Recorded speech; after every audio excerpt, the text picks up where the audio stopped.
Hey everybody, how you doing? This is Carla Renata, aka the Curvy Film Critic. If this is your first time joining me, please click that bell for notifications so that you know when we're live, when we're taped, when we have a show, when I'm uploading interviews, all that jazz. And subscribe to the channel because you never know who you might see here. Like today, you're going to see Victoria, Justice, and Midori Francis from Afterlife of the Party. I always start the show saying hello to the people in the chat room. My ride and die, Brandon, is in the house and he's got some news for me. So the first bit of news that he has for me is that he watched the Loud House movie. It's really good and it's based on his favorite Nickelodeon series since SpongeBob. So I wanted to make sure that y'all knew that. And he also gave me some sad news. He said that he watched, he said that. And then he said this. He said he found out that the voice of Carl died today, and he is still in the upcoming series Doug Days. So our prayers and thoughts go out to his family and loved ones. But hey, you guys, so usually what I do is after I give the shout outs and everything, I go and I talk about, hello. I go and I talk about what my week was like and what I did throughout the week. So let me just get into that and tell you what I did. But let me get rid of this comment from Brandon first. There we go. I'm doing it myself today. So, there's always bound to be some flubs and dubs and whatever as we go along the show. But anywho, I usually talk about my week, like I said, and talk about what I did and how I did it and all that kind of stuff. So this week, I did a lot of junkets and I'm prepping for the Toronto International Film Festival, which is happening September 9th through the 18th. Excuse me. Excuse me. And the Capital Cities Web Awards are happening this week. So I'll find out whether or not I won one of those. I'm up for Best News Entertainment Host and Best News Entertainment Show. So keep your fingers crossed for us, sister, that I actually got that. Or at least one of them anyway. And then this news dropped. So I know you guys know that I act. I'm an actress and I do some things every once in a while here and there in the acting community. But it was announced this week that I'm going to be in the Theater Square production of Designing Women that's written by Linda Bloodsworth Thomason, sorry. She is from Poplar Bluff, Missouri, and I'm from St. Louis, Missouri, so that's great. And I'll be doing it with these lovely ladies, including Tony Award nominated Carmen Cusack and my girl Amy Peets. So I'm very, very excited about that, and we'll be getting into all of that and having a great time. But before I get into the movies today, let's take a little trip around the curve, baby. Let me get down to around the curve and then we can take a trip there. All right, here we go. Let's take a trip around the curve.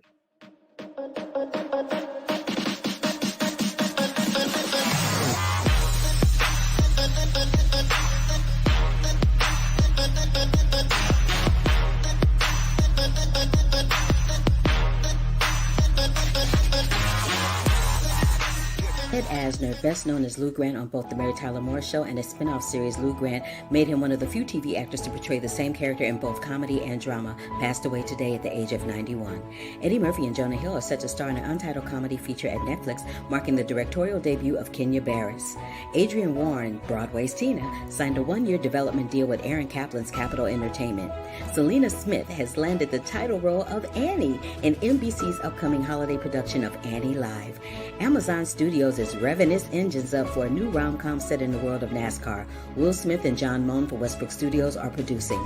Time's Up President and CEO Tina Shin resigned Thursday after being criticized for aiding former New York Governor Andrew Cuomo during his sexual misconduct scandal. Taylor Page closed a deal to star in Legendary Entertainment's Comedy Brothers alongside Josh Brolin, Peter Dinklage, Glenn Close, and Brendan Fraser. 20 years after making audiences laugh with his scary movie franchise, Marlon Wayans is set to star in and produce an untitled Halloween pick for Netflix. Cynthia Erivo is headlining and EPing a 1970s drama Steel from Francis Lawrence, Matt Sharman, MRC, and Civic Center. Oscar nominee Minnie Driver is cast in the 20th Century Romeo and Juliet reimagining Rosaline. The Old Guard 2 is going down as Victoria Mahoney steps in for Gina Prince Blythewood, who directed the first one, but with the success of the first film, has garnered other ops like Sony's The Women King with Viola Davis and Tuso Mbedu. Corey Hawkins is joining the Warner Brothers feature musical The Color Purple. African Queens hybrid docuseries from EPJ to Pinkett Smith gets season 2 Netflix order with Cleopatra and Njinga as its first subjects. Anthony Hemingway and Taraji P. Henson reunite for an animated Unmentionable series, and the Spider-Man No Way Home trailer racked up 355 million global views in 24 hours after it had been illegally leaked. Oops! This week, we're talking up to Victoria Justice and Midori Francis about Afterlife of the Party, Bitchin', The Sound and Fury of Rick James, that documentary on Showtime, and Candyman. Stay tuned, it's all coming up. And we're also doing a tribute to Chadwick Boseman, who lost his battle with colon cancer 1 year ago today. Coming up now on The Curvy Critic with Carla Renata. That's it for Around the Curve.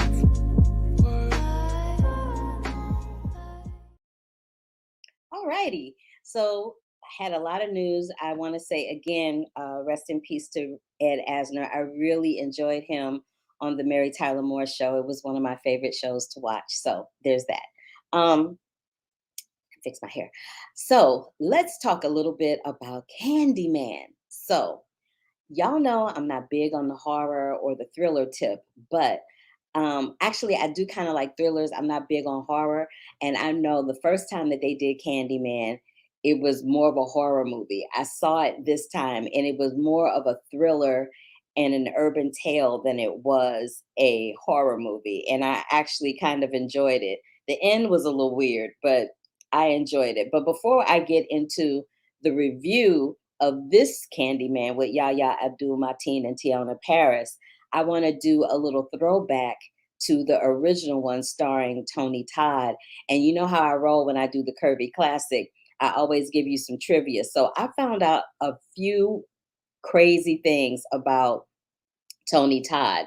So apparently he was not going to be the lead for Candyman. Is actually was going to be Eddie Murphy. And it's unclear why Eddie Murphy wasn't cast, but sources have reported that it has something to do with everything from his height, which is 5'9", to he wouldn't be nearly as intimidating as 6'5" Tony Todd, to his salary demands. So we don't know if that's true or not. We also know that there's this one picture I have of Tony Todd with the bees coming out of his mouth. So apparently I found out that Tony Todd got stung 23 times. 23 times he got stung with these bees, and each time it happened, he got a bonus. So in addition to allowing the filmmakers to cover his face with bees, he actually agreed to a film scene in which he had a mouthful of bees. And you guys remember that picture of the bees coming out of his mouth. Well, he had a dental dam in his mouth to prevent any of the bees from sliding into his throat, which did mean he probably didn't suffer a sting or two, but exactly 23 to be exact, over the course of 3 Candyman movies.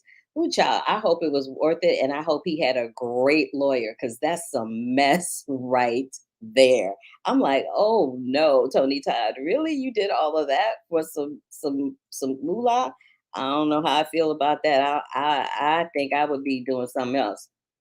But I also found out that the Candyman producers were worried that the movie would be considered racist. So, given that the film and its villain was Black, and it was largely set in the infamous housing project Cabrini Green in Chicago, they set a lot of meetings, the producers being they, set a lot of meetings with the NAACP, because the producers were so worried that people would think this was a racist film or whatever. And the NAACP said to the producer, why are we even having this meeting? You know, this is just good fun. But not everybody thought that, because there was still some filmmakers that weren't having it. So one of them was there was a 1992 story in the Chicago Tribune where some high profile Black filmmakers expressed their discontent about it.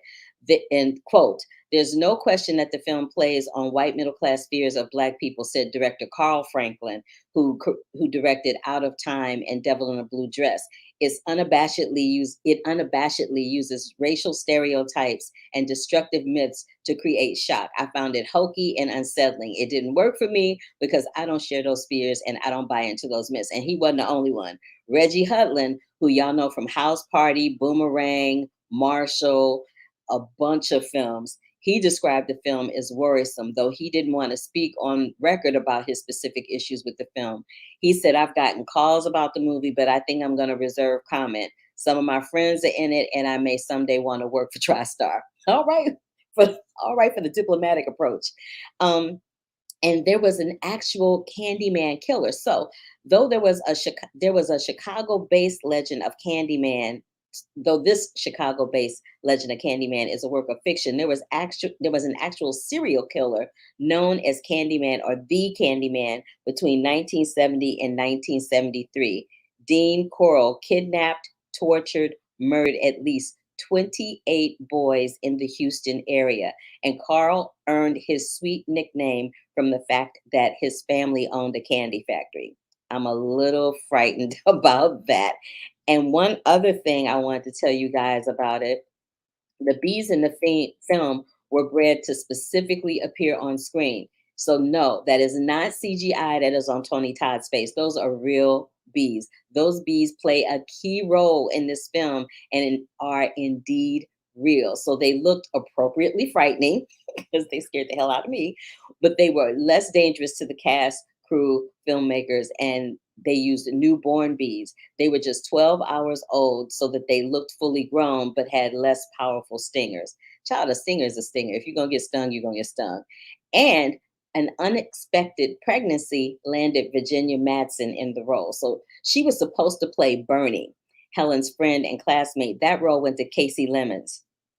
But right before shooting, Alexandra, director Bernard Rose's wife, found out she was pregnant. So that turned out great for Virginia Madsen, but she was sad for her friend because this role was for her, and she found the story about Candyman and she really wanted to do it. But I always find it interesting when they do remakes of films like these, how what went into getting it onto the screen in the first place. So I was like, okay, this is cool. So that's what's happening with the Candyman. Now, this Candyman that takes place now in these times is directed by a woman, by Nia DaCosta, and is produced by Jordan Peele. Now, Jordan Peele has earned a reputation for being like the black Alfred Hitchcock in this lane, with films like Us and some of his other film Us and some other films. But anyway,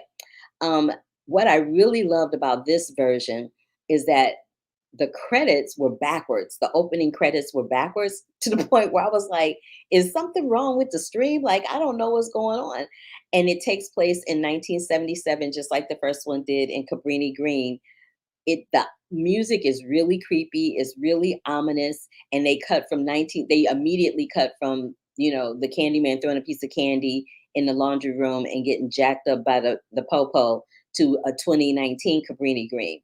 The lighting in general is a little dark, so it made it kind of hard to see that, and I'm not sure what the choice was behind that, but that kind of bothered me a little bit. Um, but I do love this line that one of the characters said, which throws back to the original one when people were talking about how they thought it was racist. But this one kind of goes full throttle, making commentary on how white people look at black people, in the hood. So this is the one quote that they said that I absolutely love. White people built the ghetto and then erased it when they realized they built the ghetto. I'm like, that part. They tell the story of Candyman through the use of shadow drawings, shadow puppets, which I thought was really cool. And Candyman derives from his existence derives from slavery. So they tell that whole story, which is actually very interesting. There's an Easter egg of Virginia Madsen in there, and I think they have her on the cover of a magazine or something. And Coleman Domingo plays this little boy who was the one that saw Candyman get jacked up in the laundry room, and and after that, it takes a turn left that's kind of weird. But I'm like, what's up with the bees? And now I know what's up with the bees. I love how Nia DaCosta does these upside down shots. She does the upside down shot of Chicago during the day and during the night, which was really cool. I loved how the colors were like red, yellow, black, blue, and green. It did not deviate from that. And the rash, the way she dealt with that rash from the bee sting, how it progressively got worse was really gross over a period of time, but it was cool the way that they did it. And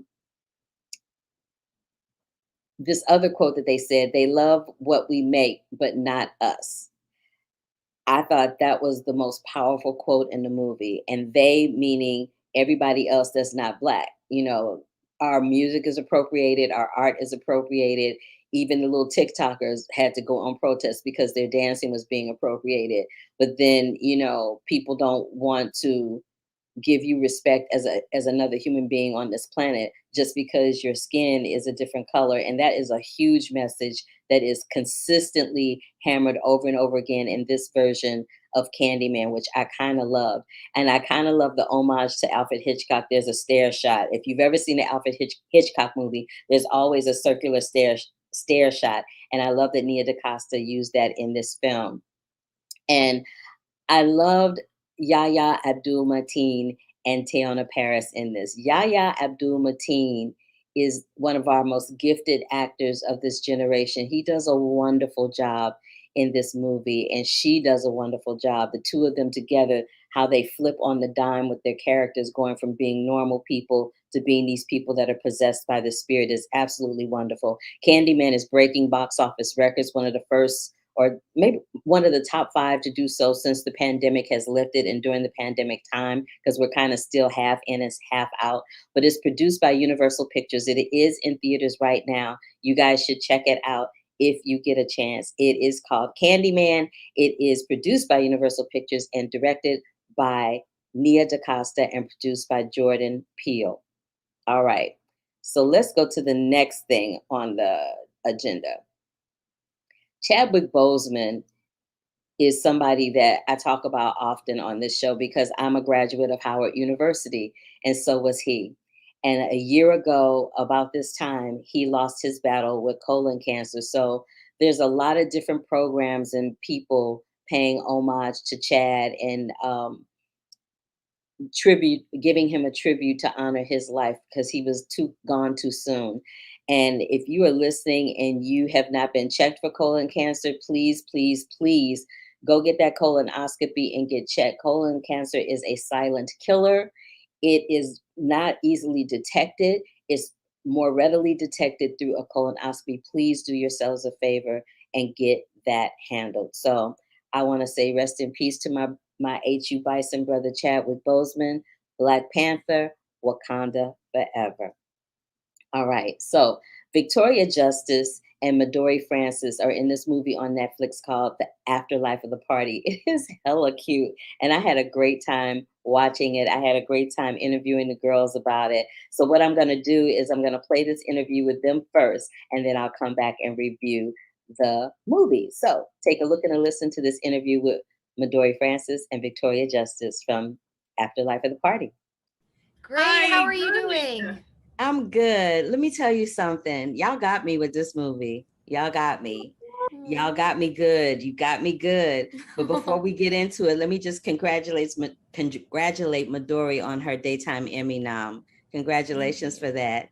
Thank you so much. Thank you so much. This person over here was one of the first people to text me, Victoria.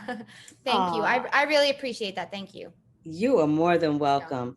So you guys, this friendship, it was so complicated and so loving, and just there's so many adjectives I could put on top of it. But in the little bit of time that I have, I want to know, have you had a moment where you were walking around or in the middle of doing something where you felt like a presence there?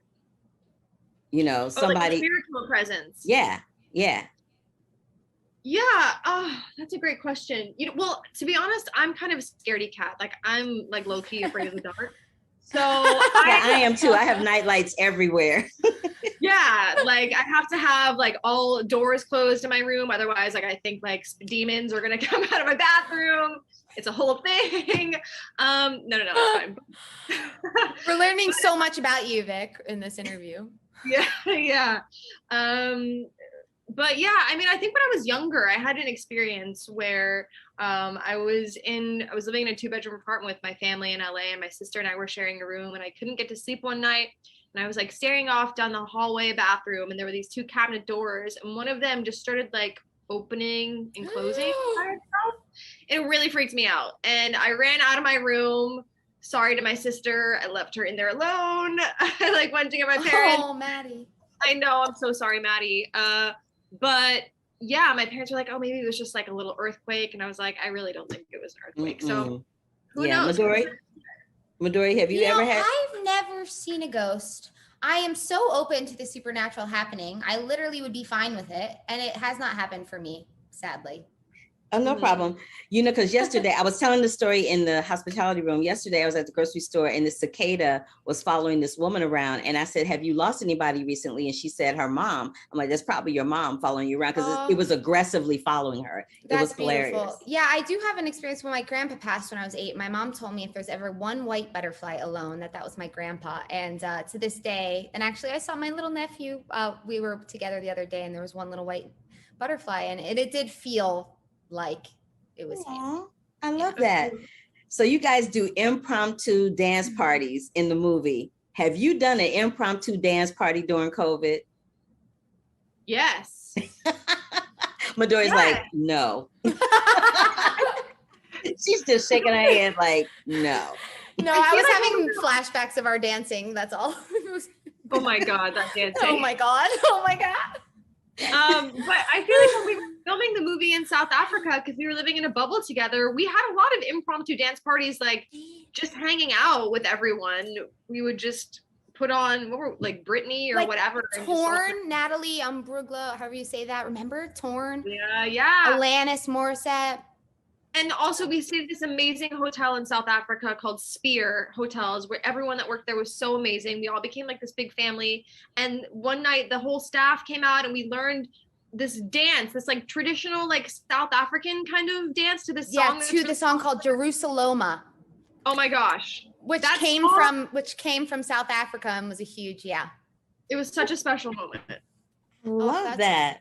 I love that. Well, I wish I could talk to y'all a lot longer because I have so many other questions that I wanted to ask, but thank you so much for your time, Victoria and Midori. Y'all got me on this one. I felt some kind of way. I was crying. My mother was like, are you okay? She went and got me tissue. It was a situation.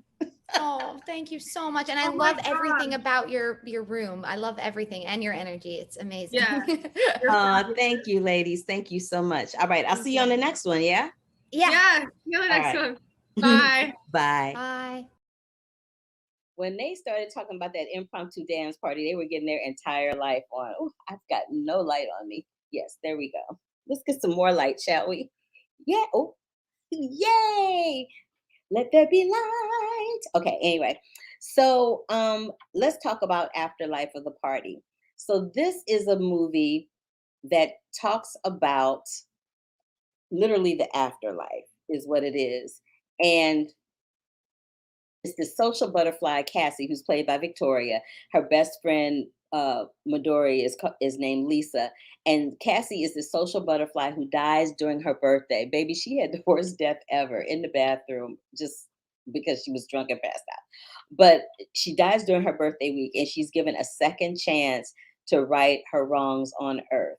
This was giving me Heaven Can Wait, any movie that you've ever seen where somebody has died and come back to life to kind of ingratiate or get next to the people that are still there to help them move on from the grief of losing them. It was really it was a quite stellar film, and I enjoyed it very much. I really did. What I really loved was the chemistry between the young ladies. They were really, really, really great together. I love the notion of life after death. You heard me talk about the cicadas following the woman around in the grocery store. That's a true story. And I love the notion about taking your best friends for granted, because Cassie takes Lisa for granted and she treats her like crap to hang out with the cool kids. And that ends up being the last time that they physically see each other. But then, they end up not really seeing each other, but talking to each other later on. And, there's been so much loss for me personally in the last year that when I watched this, I couldn't help but think about those that I loved and those that I lost. And it got me choked up a little bit. It got me good. It really did. It got me good. And when they do this impromptu dance party in the film, it is everything. The score is fire. It makes you want to jump up and dance.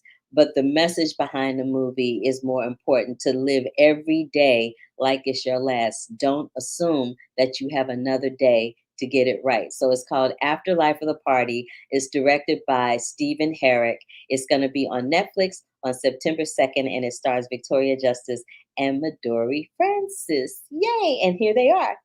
And here they are again. Yay! All right. So that's what that film is. And now we're going to talk a little bit about Cinderella, because Cinderella is my jam. Now, Cinderella has been made numerous times. The first Cinderella I ever saw in my life was with Leslie Ann Warren and Stuart Damon. The second one that I saw was the one the big remake that they did with Brandy and Whitney Houston. Now they're doing one with Camila Cabello, Adina Menzel, Billy Porter, Minnie Driver, Nicholas Galitzine, and Pierce Brosnan. Pierce Brosnan and Minnie Driver are the king and the queen. Nicholas is the prince. Billy is the fairy godmother slash father, whatever you want to call it. And Adina Menzel is the evil stepmother. This is what I loved about this version of Cinderella. I love that they went out of the box and they made the fairy godmother Billy Porter. Because it's Billy Porter. Like, who doesn't want to see Billy Porter be the fairy godmother? It was fantabulous. And he sings When You Wish Upon a Star by Earth, Wind and Fire, which brings me to this point. They use a lot of pop and R&B standard hits. Let's Get Loud by Jennifer Lopez, like a bunch of other stuff that you recognize. I love, love, love the fact that they went and they used all these old joints to encompass the score. But the whole time I was listening, I was like, oh man, they have probably spent a gazillion dollars just on the rights to use this music, because they literally were doing a good portion of the song.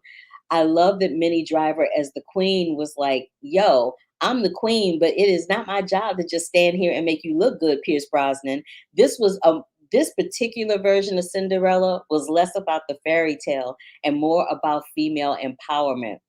More about, you can be a businesswoman, you can be a queen, but you don't have to stand there and be silent. You can be a fairy godmother in the form of Billy Porter. Everything about that, every message about that, I absolutely loved. And I loved that Nicholas Galitzine was the type of dude that was supportive of that. Pierce Brosnan, it took him a minute, but he got on board after a while too. And Ella wants to be a designer. I don't think the other two wanted to be designers. I don't think they had any kind of goals outside of, marrying the prince. And what I also loved about Camila Cabello's version of Cinderella is that she unabashedly was like, no, I don't want to be a princess if I can't have my own business. Y'all, I was digging the message. I was really digging the message, but it's going to be on Amazon Prime Video on September 3rd, and you can check it out yourself when it comes on. But I was digging it. I was really, really digging it. Really, really digging it, because it encompassed where we are today. It didn't embrace archaic stereotypes and archaic messages. It gave a message that is more in line and more in tune with where we are right now and today. So that's what I really loved about this version of Cinderella. Now I'm going to get into this next film. It is a documentary about Rick James. It's called Bitchin', the Sound of Rick James. Baby, when I tell you, this was a trip down memory lane. Because if y'all remember, Rick James is the dude that's behind Super Freak. He wrote Super Freak. He wrote, what else did he write? Yes, he wrote Super Freak, Give It To Me Baby, Mary Jane. And everybody thought that Mary Jane, he was talking about a girl, but no, he was talking about Aretha. So there's that. But it was, I knew little to nothing about Rick James, so I was very excited to find out something about him. I'm like, oh, okay, this is Rick James, and he's having a moment.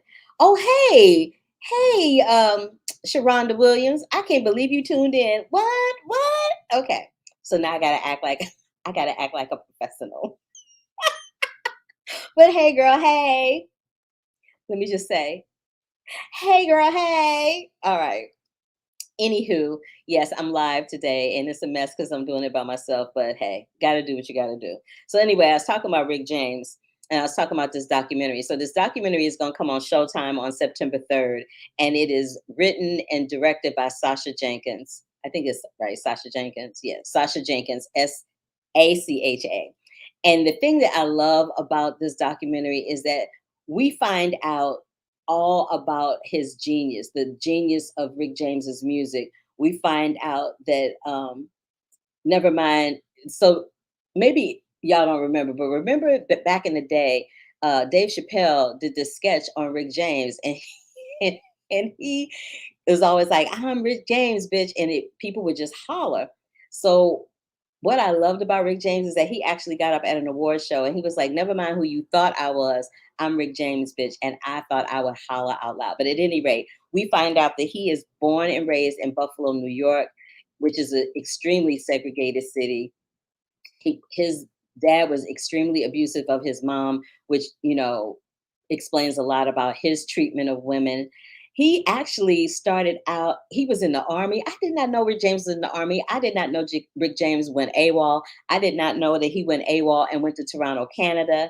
I didn't know, I didn't know that he had this whole other sound that was so not like the sound that we know. Like it was more like those 50s and 60s doo-wop group kind of dudes. And he was in this one band and it didn't quite work out. So then he started his own band. And then, we ended up with the Rick James that we know. Actually, the person I think that probably came the closest to Rick James's image was Prince. And they had a very contentious relationship throughout their entire career. And I didn't know this. I didn't know that Rick James fought for Black artists to be played on MTV. Like he had a meeting with MTV and everything. They never played a Rick James song while he was alive. Never ever played Rick James, but they played Michael Jackson. So Rick James was kind of salty that they didn't play him, but he was happy that at some point, at least a Black person did get played. He died really young. He was 56 years old. And he had about 9 drugs in his system when he passed. And he had a huge issue with drugs. He was on them, off them, on them, off them. And right before he passed away, he had 9 drugs in the system. So that was sad. But his band, the Stone City Band, there's been such a demand for Rick James music that his band got together and they go around the country and they do Rick James concerts and play all of his music with Randall Bostic doing the cover vocals. And his son, Taz James, is now a rapper and a musical artist. But yeah, I kind of loved that documentary on Rick James. It was very interesting. It was very enlightening, and I enjoyed it. So that does it for this edition of the Curvy Critic with Carla Renata. And but hold up, wait a minute, y'all. Hold up, wait a minute. I got some stuff for you, honey, because what's gonna happen is next week, next week, baby, I got some things for you. I got a little queen pin action and I'm going to talk to the directors of Queen Pins. They are hilarious. I have interviews with the director of Kate and with Mary Elizabeth Winstead and Miku, who plays her kind of adoptive sister. And I have an interview with my girl, Tiffany Haddish. We're going to talk about the card counter. And I'm also going to talk to 20 somethings Afton Corbin. She has a short on the Disney Plus channel called 20 something, and it is something to see. You're going to absolutely love it. And I'm also going to start talking about what I plan to see at TIFF because the Toronto International Film Festival is coming up, and I want to get you guys prepared for that. So if this is your first time joining me, thank you so much for tuning in. Again, you can check these films out Bitchin', The Sound of Rick James on September 3rd on Showtime. Cinderella, Amazon Prime Video on September 3rd. Afterlife of the Party on Netflix September 2nd. And Candyman is in theaters right now. If this is your first time joining me, give me a big thumbs up. Click that bell for notifications if you are on YouTube. And thank you for subscribing to the channel. Oh my goodness, I love doing this show. I love talking to y'all. I love